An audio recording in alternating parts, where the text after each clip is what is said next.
wanted to read something from your book, which is kind of on this point of religions having validity in themselves, all religions having validity, and it's really more to do with the essence than the detail. And then I want to ask you a question on it.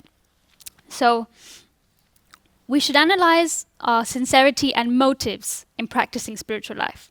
So, for example, we should ask ourselves, are we seeking power or service? Do we desire heavenly pleasures or transcendence? Are we drawn to wealth and power over duty? Such questions are far more important than whether we address the object of our worship in Sanskrit or Arabic, whether we fast on a Friday or a Sunday. By focusing on individual motivations and aspirations, we move beyond sectarianism. So what I'm understanding you're saying there is that the details are less important than the essence in terms of the way we practice religion. Am I? Yeah, I would say that I don't know if you want to clarify that's what that. essence means, Yeah, okay. right? So I have a challenge for that.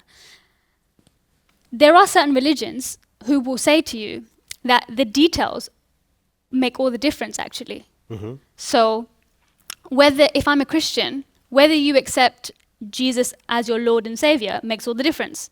If I practice a certain religion, idolatry makes all the difference. Am I worshipping a deity or am I not worshipping? So it makes a massive difference. And I just wanted to say it from their perspective. I don't know if they'd agree with you. Yeah. So I think I think it's a fair challenge. Like this is a real barrier in terms of, and hence one of the reasons why I wanted to write this was I feel that there is, we've all heard of interfaith, right? So like this conversations between religious groups and in the book I make this point about trying to, like, interfaith is great and we've all, had some experience of it probably, but I feel even more important than interfaith is intrafaith. Like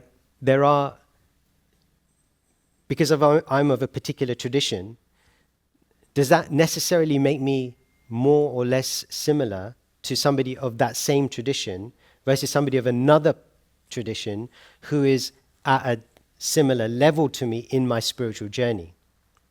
So I think at one level you can understand why religions have become quite doctrinal or dogmatic even in terms of how they want their followers to behave and what they feel are absolutes in terms of their following. So when the religion says this way is the only way, why do they do that? What's the benefit of it? Yeah, I think for people at a certain stage in their spiritual journey, having the comfort of, it's like, you're going into if you go to Oxford Street on a Christmas shopping, on the sales, like I've been, and it's like, it's the most painful experience. It's like, there's just too much choice there, and it's bewildering. So we know from even academic studies about psychology that if you give somebody too many choices, it makes them less happy. So sometimes I can imagine the psychology that goes behind saying, look, this is the only way, just do this. Because at least you'll get something done.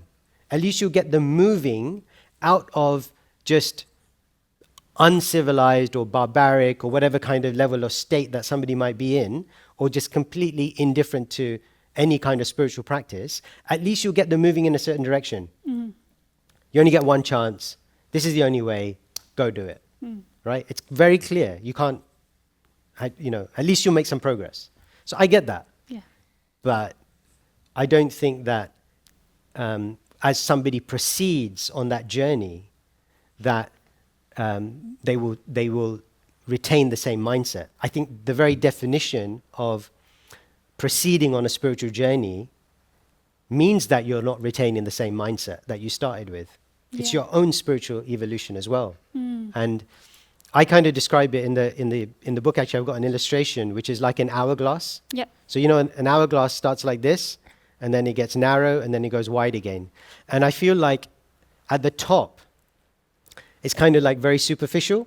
So I'm spiritual, and everyone should just be happy. Thank you. Everyone should just be happy and be a good person. That's like the top level. It's like, it's the very, very basics of anything.